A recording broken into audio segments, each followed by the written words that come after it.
हरियाणा में सियासी घमासान जारी। हरियाणा कांग्रेस के दिग्गजों की खींचतान बढ़ी। यूपी और पंजाब में उलझे हाईकमान ने फेरी आंखें।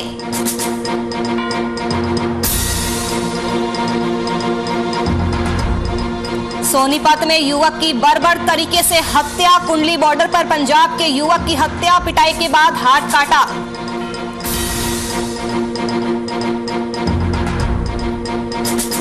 बहादुरगढ़ में 3 कृषि कानूनों के खिलाफ आंदोलन जारी। कम होते जा रहे वक्ता, पहले जैसा नहीं रहा जोश।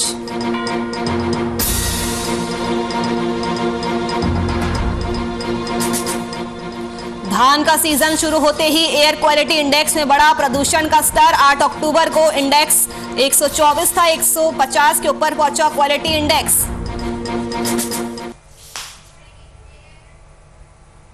नमस्कार, स्वागत है आप सभी का हरियाणा के बुलेटिन में। मैं हूं आपके साथ नुपुर सक्सेना। चलिए बुलेटिन का आगाज करते हैं इस वक्त की बड़ी खबर के साथ। बड़ी खबर आपको बता दें, सीधा अंबाला से सामने आ रही है, जहां पर दशहरा का रंग इस बार फीका पड़ गया है। आपको बता दें कि अंबाला में दशहरा का रंग इस बार फीका पड़ गया है। सुरक्षा के चलते 210 फीट के रावण का पुतला नहीं बन पाया है। केवल 110 फीट का ही रावण का पुतला बनाया गया है। पहले बराड़ा में इससे पहले 210 फीट के रावण का पुतला बनाया जाता था। विश्व का सबसे ऊंचा पुतला बराड़ा में जलाया जाता था, लेकिन इस बार सुरक्षा कारणों के चलते 210 फीट के रावण का पुतला नहीं बन पाया है। कॉलोनी कटान की वजह से भी जगह की कमी का सामना करना पड़ रहा था। अंबाला से इस वक्त की बड़ी खबर, अंबाला के बराड़ा में दशहरा का रंग इस बार फीका पड़ चुका है। सुरक्षा के चलते 210 फीट के रावण का पुतला नहीं बन पाया है। केवल 110 फीट का ही रावण का पुतला बना हुआ है। इसी खबर में अधिक जानकारी के साथ हमारे संवाददाता चंद्रशेखर जुड़ चुके हैं। चंद्रशेखर, अंबाला के बराड़ा में इस बार दशहरा का रंग फीका पड़ा है। सुरक्षा कारणों के चलते 210 फीट के रावण का पुतला नहीं बन पाया है। क्या कुछ जानकारी मिल पा रही है? देखिए, अंबाला के अंदर बराड़ा में भारत में सबसे बड़ा जो और ऊंचा हमेशा रावण बना करता था। 210 फीट का सबसे ज्यादा रावण की ऊंचाई वहां पर रखी जाती थी, लेकिन इस बार 110 फीट का ही रावण का पुतला वहां बन पाया। एक तो वजह ये बताई जा रही है कि वहां पर जगह की कमी के चलते, और दूसरा समय कम होने के कारण। ये 2 वजह अहम रूप से बताई जा रही है, क्योंकि बराड़ा जो है एक कस्बा है। उस कस्बे के अंदर जो दशहरा पर्व है बहुत ज्यादा फेमस इसलिए है क्योंकि रावण का पुतला सबसे ज्यादा और सबसे बड़ा वहीं बनता था। लेकिन कोविड की वजह से पिछले 2 सालों से जिस प्रकार से दशहरा, दिवाली सभी तीज त्योहार फीके रहे हैं, इस बार अनुमति जरूर मिली है प्रशासन की तरफ से, लेकिन जिस जगह अनुमति दी गई है वहां पर 110 फुट का जो है रावण बनाने की परमिशन दी गई है। अंबाला जिले में बराड़ा जो है इस बार यहाँ पर 110 फीट का रावण का पुतला दहन होगा। और यहाँ ये भी बताना उल्लेखनीय है कि विश्व में सबसे ऊंचा रावण का पुतला अगर कहीं बनता था तो बराड़ा के अंदर दशहरे के अवसर पर बनता था और वहां पर इसका दहन किया जाता था। इसके अलावा जो यहाँ का दशहरा पर्व है बराड़ा का, वो देखने के लिए दूर दराज से देश विदेश से लोग आया करते थे, क्योंकि रावण, कुंभकर्ण और यहाँ पर हम कहीं ना कहीं ये कह सकते हैं कि कोरोना का असर हमारी दैनिक दिनचर्या के साथ साथ कहीं ना कहीं हमारे त्योहारों और पर्वों पर भी पड़ा है।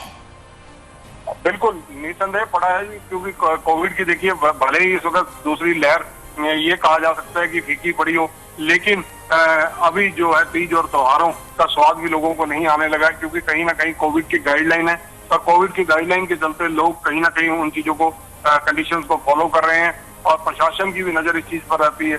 भले ही आज की डेट में लोग लापरवाह होने लगे हैं, मास्क नहीं डाल रहे हैं और हाथ एक दूसरे से मिलाने लगे हैं, इससे कहीं ना कहीं कोविड की तीसरी लहर की जो आशंका जाहिर की जा रही है उसको लेकर भी कहीं ना कहीं हरियाणा सरकार चिंतित है और बार बार अपील कर रही है कि इन चीजों के अंदर जो गाइडलाइन जारी है उनको फॉलो करें। भले ही वैक्सीन लोगों को लग रही हो, वैक्सीनेशन युद्ध स्तर पर चल रही हो, लेकिन लोगों की सुरक्षा के लिए सरकार और प्रशासन के द्वारा बार बार अपील की जा रही है कि वह 2 गज की दूरी रखें, मास्क लगाएं, लेकिन उसका असर प्रशासन पर नजर नहीं आ रहा है। जी, अंबाला में दशहरा की रौनक किस तरह से देखने को मिल रही है चंद्रशेखर? देखिए, जहाँ तक दशहरे पर्व की बात है, हिंदुओं के अंदर दिवाली और दशहरा ये पर्व अन्य पर्वों की तरह बहुत ज्यादा उत्साह से मनाए जाते हैं। और आप देखिए कि रामलीला का मंचन इस बार हो रहा है जगह जगह पर, लेकिन भीड़ नहीं जुड़ रही है, क्योंकि रामलीला के अंदर कोविड की गाइडलाइंस फॉलो की जा रही हैं और कहीं ना कहीं जो दर्शक आते हैं उन्हें भी दूर बिठाया जा रहा है। दशहरे के पर्व के ऊपर जो मेले लगते हैं, अंबाला हो, हरियाणा हो, चंडीगढ़ हो, कहीं भी आप अगर चर्चा करें तो इस बार मेलों की अनुमति पूर्णतया नहीं दी गई है। जो बच्चों के मनोरंजन के लिए झूले लगाए जाते थे उन पर भी काफी रिस्ट्रिक्शन है, क्योंकि कोविड के चलते प्रशासन कहीं ना कहीं इन चीजों पर नजर रखा है। जी चंद्रशेखर, क्योंकि आप ग्राउंड पर जाते होंगे तो प्रशासन के द्वारा किस तरह से कोरोना गाइडलाइंस का पालन करवाया जा रहा है? देखिए, प्रशासन का जहां तक सवाल है, प्रशासन और सरकार दोनों की स्थिति इस वक्त लगातार अपील करने की है, लोगों को जागरूक करने की है, अवेयरनेस अभियान चलाए हुए हैं और इस बार तीज त्योहारों में क्योंकि फीकापन नजर आ रहा है, वो मिठास नजर नहीं आ रही। प्रशासन और सरकार बार बार कोविड गाइडलाइन को फॉलो करने के लिए कह रहे हैं, लेकिन लोग कहीं ना कहीं लापरवाही करते, चूक करते नजर आ रहे हैं। चाहे वो कोई भी क्षेत्र हो, चाहे वो दशहरा पर्व के अवसर के ऊपर होने वाले आयोजन हो, उनकी तैयारियां हो, रामलीला का मंचन हो, या दिनचर्या में जिस प्रकार से बाजारों में रौनक लगती है, उस रौनक के अंदर जब लोग जाते हैं, शॉपिंग के लिए जाते हैं, तो कहीं ना कहीं गाइडलाइन को डिसओबे करते देखे जा रहे हैं। जी बिल्कुल चंद्रशेखर, तो यहाँ पर लोगों को भी अपनी जिम्मेदारी का पालन करना चाहिए, क्योंकि कोरोना अभी पूरी तरह से खत्म नहीं हुआ है। फिलहाल के लिए आपका बहुत बहुत शुक्रिया हमारे साथ जुड़ने के लिए। तो अंबाला से इस वक्त की बड़ी खबर, जहां पर बराड़ा में दशहरा का रंग फीका पड़ चुका है। सुरक्षा के चलते इस बार 210 फीट के रावण का पुतला नहीं बन पाया है, केवल 110 फीट का ही रावण का पुतला बनाया गया है।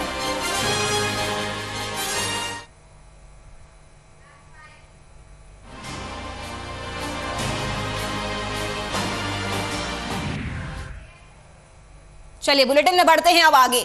हरियाणा के उप मुख्यमंत्री दुष्यंत चौटाला ने बताया कि हरियाणा सरकार पूरे प्रदेश में एक समान औद्योगिकरण करने की दिशा में नीति बनाने के लिए गंभीर प्रयास कर रही है। उन्होंने बताया कि प्रदेश सरकार राज्य के 140 ब्लॉक में 140 प्रोडक्ट को देश विदेश में निर्यात करने के लिए कदम आगे बढ़ा रही है और इसके लिए पद्मा पहल शुरू की गई है, जिसके तहत 1 ब्लॉक 1 प्रोडक्ट को प्रोत्साहित किया जाएगा। गुरुवार को डिप्टी सीएम ने पद्मा पहल को लेकर उद्योग और वाणिज्य, राजस्व एवं आपदा प्रबंधन, एमएसएमई विकास और पंचायत विभाग समेत अन्य विभागों के वरिष्ठ अधिकारियों के साथ बैठक की है। दुष्यंत चौटाला ने बताया कि राज्य सरकार की मंशा है कि हर एक ब्लॉक में उस ब्लॉक के लोगों द्वारा उत्पादित बेहतरीन प्रोडक्ट के लिए क्लस्टर बनाया जाए, जहां पर एमएसएमई की भांति लोगों को उद्योग लगाने के लिए प्लॉट उपलब्ध करवाए जा सके। इस क्लस्टर में बिजली, पानी, सड़क, बैंक, कॉमन सर्विस सेंटर जैसी सुविधाएं मुहैया करवाई जाएगी। उन्होंने कहा कि राज्य सरकार का यह प्रयास है कि वे इन छोटे उद्यमियों के प्रोडक्ट्स को बड़ी कंपनियों के सहयोग से निर्यात करने में सहयोग कर सके, ताकि उनके प्रोडक्ट की अच्छी कीमत मिल सके। तो मुख्यमंत्री दुष्यंत चौटाला ने बैठक बुलाई, औद्योगिकरण की दिशा में नीति बनाने की कोशिश की गई है। 1 ब्लॉक 1 प्रोडक्ट को प्रोत्साहित किया जाएगा। तो दुष्यंत चौटाला ने बैठक बुलाई है। आपको बता दें कि औद्योगिकरण दिशा में नीति बनाने की कोशिश की गई है। 1 ब्लॉक 1 प्रोडक्ट को प्रोत्साहित किया जाएगा। डिप्टी सीएम ने पद्मा पहल को लेकर उद्योग और वाणिज्य, राजस्व एवं आपदा प्रबंधन, एमएसएमई विकास और पंचायत विभाग समेत अन्य विभागों के वरिष्ठ अधिकारियों के साथ बैठक की। दुष्यंत चौटाला ने यह बताया है कि राज्य सरकार की मंशा है कि प्रत्येक ब्लॉक में उस ब्लॉक के लोगों द्वारा उत्पादित बेहतरीन प्रोडक्ट के लिए एक क्लस्टर बनाया जाएगा। इस क्लस्टर में आपको बता दें कि सारी सुविधाएं होंगी, जैसे बिजली, पानी, सड़क, बैंक, कॉमन सर्विस सेंटर। उन्होंने कहा कि राज्य सरकार की पूरी कोशिश है कि वह इन छोटे उद्यमियों के प्रोडक्ट्स को बड़ी कंपनियों के सहयोग से निर्यात कर सके, ताकि उनके प्रोडक्ट्स की अच्छी कीमत मिल सके।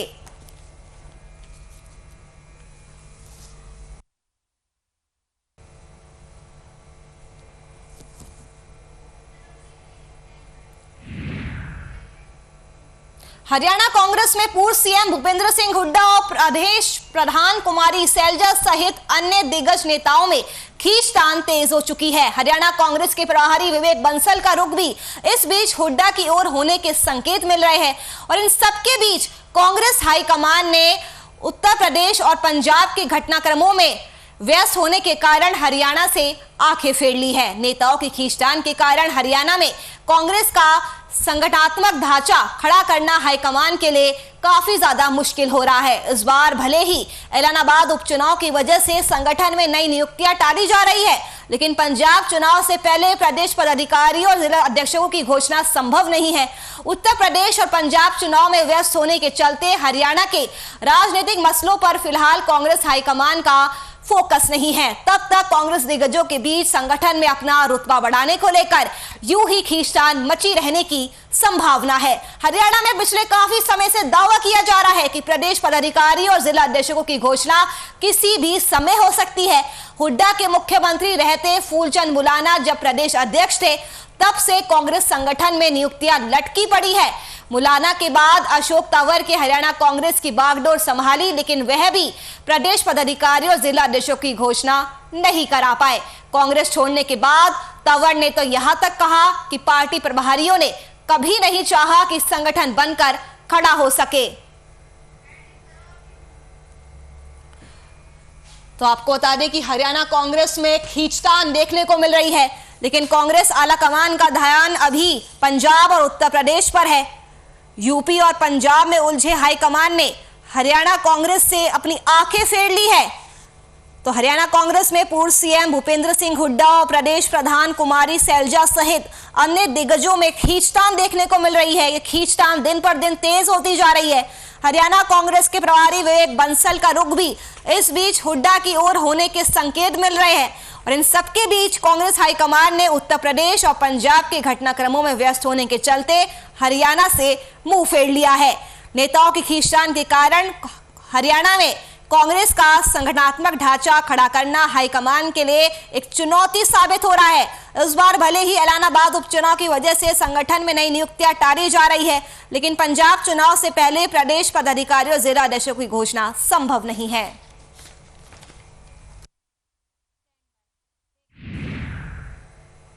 इनेलो के प्रधान महासचिव अभय सिंह चौटाला ने कहा कि 30 अक्टूबर का इलाहाबाद उपचुनाव केवल हरियाणा विधानसभा का सदस्य बनने के लिए नहीं, बल्कि इस बात के फैसले के लिए होगा कि इलाके के मतदाता 3 कृषि कानून चाहते हैं या नहीं।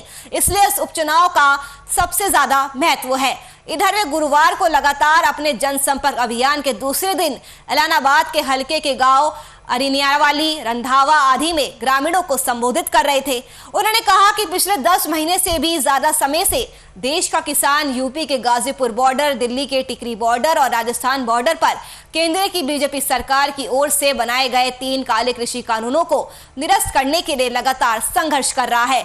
मगर बीजेपी सरकार पूरी तरह से नकारात्मक रवैया अपनाई हुई है, किसानों के धैर्य की परीक्षा ले रही है, लेकिन आखिर में जीत किसानों की ही होगी। इनेलो नेता ने कहा कि इलाहाबाद उपचुनाव का प्रभाव आने वाले समय में पंजाब, यूपी और राजस्थान के विधानसभा चुनावों पर भी पड़ेगा। यदि क्षेत्र के मतदाता इनेलो की जीत का बड़ा अंतर देने से चूके तो किसान वर्ग को काफी नुकसान होगा। उन्होंने कहा कि उनका पूरा इलाका कृषि पर आधारित है, मगर केंद्र सरकार इलाके के किसानों को इन कानूनों के माध्यम से पूरी तरह से बर्बाद करना चाहती है, लेकिन उन्हें पूरा भरोसा है कि क्षेत्र की जनता वोट की चोट से जवाब देगी।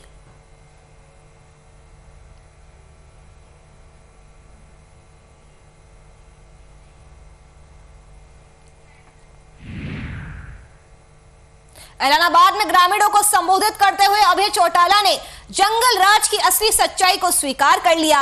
उन्होंने कहा कि लूट और जमीनों पर कब्जे थे। इलाहाबाद से कांग्रेस उम्मीदवार पवन बेनीवाल के गांव दड़बा कला में अभय चौटाला ने कहा कि पवन ने मेरे राज टाइम में कब्जे करके पैसे कमाए और उन्हीं पैसों से कांग्रेस की टिकट खरीद कर लाए हैं। जंगल राज की सच्चाई को आखिरकार उन्होंने स्वीकार लिया है, पैसों से कांग्रेस की टिकट खरीदी है, ये बयान सामने आया है।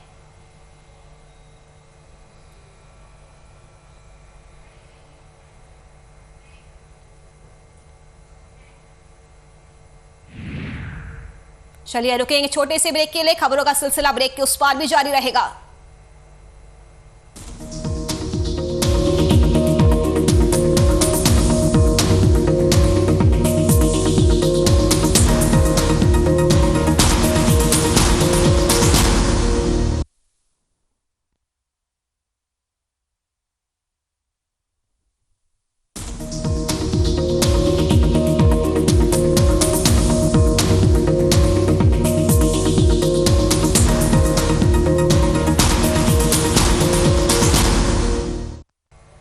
ब्रेक के बाद आप सभी का एक बार फिर से बुलेटिन में स्वागत है। चलिए बढ़ते हैं आगे।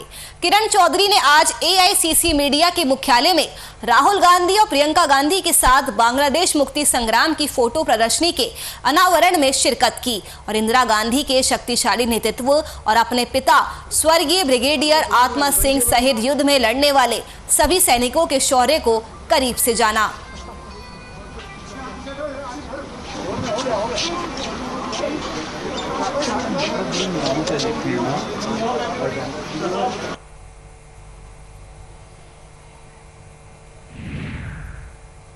वही इलाहाबाद में शेरावाली डिस्ट्रीब्यूटरी में आखिरी छोर तक भाखड़ा का नीला पानी पहुंच चुका है, जिसको लेकर किसानों के चेहरों पर साफ तौर पर खुशी दिखाई दे रही है। मुख्यमंत्री मनोहर लाल ने अपना वादा पूरा किया है। तो शेरावाली डिस्ट्रीब्यूटरी में आखिरी छोर तक पानी पहुंचा है, भाखड़ा का नीला पानी पहुंचा है। मुख्यमंत्री मनोहर लाल ने अपना वादा निभाया है, जिसके बाद किसानों के चेहरे पर खुशी साफ तौर पर देखने को मिल रही है।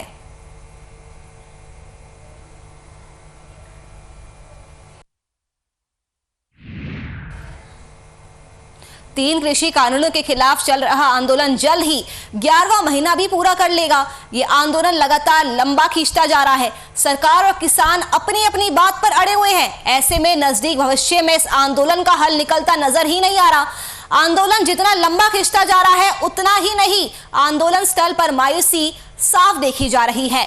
वही आंदोलन में किसानों की कमी खेतों में काम होने के चलते भी देखी जा रही है। हालांकि आंदोलनकारियों का जज्बा कम नहीं हुआ है, लेकिन 10 महीने से ज्यादा समय से आंदोलन चला आ रहा है। ऐसे में किसान भी अब थक चुके हैं। उनके चेहरे पर उदासियां साफ देखी जा रही है और यही कारण है कि अब आंदोलन में पहले जैसी बात नहीं रही है।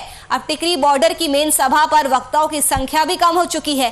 पहले जहां पर वक्ताओं को बोलने का समय ही नहीं मिल पाता था, तो वही अब 10-12 वक्ता ही मन से बोल रहे हैं। उनमें भी ज्यादातर वक्ता कुछ किसान नेता ही है।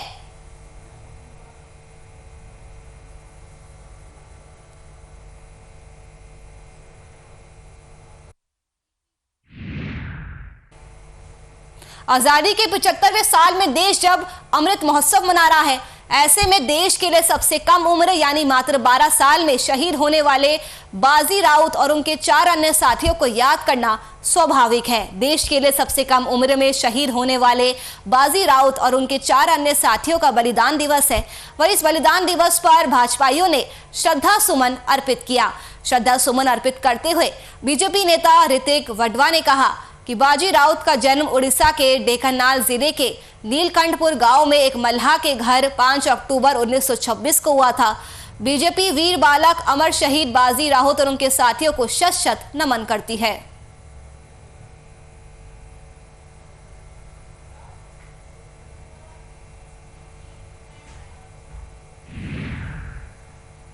हेपेटाइटिस सी यानी काला पीलिया मुख्यतः संक्रमित व्यक्ति के खून के संपर्क में आने से फैलता है। जिले में वर्ष 2017 से शुरू हुए जांच अभियान के तहत अब तक 4020 रोगियों की पहचान हो चुकी है, जबकि हेपेटाइटिस बी के 181 रोगी हैं। सिरसा जिले में रानिया क्षेत्र में हेपेटाइटिस की के रोगियों के तादाद लगातार बढ़ती जा रही है। हेपेटाइटिस सी सुई व सिरिंज के दोबारा प्रयोग करने पर हो सकता है। इसके अलावा पहले प्रयोग की गई सुई से टैटू बनवाने या नाक कान छिदवाने से भी हो सकता है। दूसरे व्यक्ति के razor, blades, nail cutter, toothbrush के इस्तेमाल से भी हो सकता है। इसके अलावा असुरक्षित यौन संबंधों के द्वारा भी हेपेटाइटिस सी फैलने की संभावना होती है।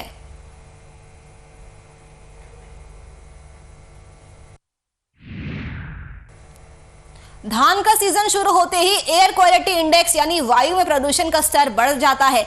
8 अक्टूबर को ये इंडेक्स 124 था और 14 अक्टूबर को इंडेक्स 140 पर पहुंच गया। हालांकि इस दौरान इंडेक्स का स्तर 150 से ऊपर भी पहुंच चुका है। जिले भर में धान के अवशेषों में आगजनी के मामले सामने आ रहे हैं। वाहनों की आवाजाही बढ़ने के चलते सड़कों पर धूल उड़ती है, जिस कारण प्रदूषण भी बढ़ता है। कृषि विभाग की तरफ से आगजनी के 41 मामलों में किसानों को 70,000 रुपए जुर्माना किया जा चुका है। आगजनी की वजह से लोगों के स्वास्थ्य पर भी बुरा प्रभाव पड़ रहा है। शाम होते ही आंखों में जलन शुरू हो जाती है। अगर बाइक पर सफर कर रहे हो तो आंखों में पानी आने लगता है। बढ़ते प्रदूषण से सांस लेने में तकलीफ और हृदय से संबंधित रोग भी बढ़ जाते हैं। हालांकि जिला प्रशासन की तरफ से फसल अवशेषों में आग न लगाने को लेकर किसानों को जागरूक भी किया जा रहा है। उसके बाद भी ये मामले कम नहीं हो रहे हैं। चलिए फिलहाल के लिए इस बुलेटिन में मेरे साथ बस इतना ही। देश और दुनिया की तमाम खबरों के लिए आप बने रहिए हमारे साथ। नमस्कार।